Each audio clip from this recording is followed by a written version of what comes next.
A variable frequency drive, often abbreviated as VFD, is a type of mechanical drive system used to control AC motor speed and torque by varying motor input frequency and voltage.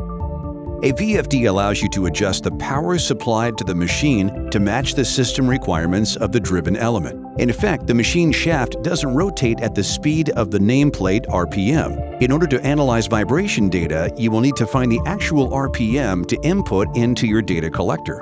In order to calculate the RPM of a VFD, you must locate the 1x frequency on the spectrum. 1x refers to the vibration at the same frequency as the run speed of the machine. The equation to calculate 1x is the actual frequency divided by the potential frequency equals x divided by the RPM on the machine nameplate. For example, 50 Hz over 60 Hz, the standard cycle frequency in the US, is equal to 1x over 1800 RPM. This means that our 1x, or the RPM of our VFD, equals 1500. When using this formula, it is important to note the difference between synchronous and asynchronous machines. Synchronous motors have a special rotor construction that allows them to rotate at the same speed as the stator field.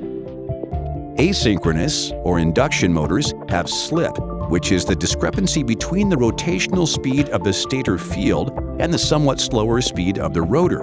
This means that the 1x formula only provides a ballpark speed of the VFD's RPM. However, this ballpark speed is still usable for collecting vibration data from a machine.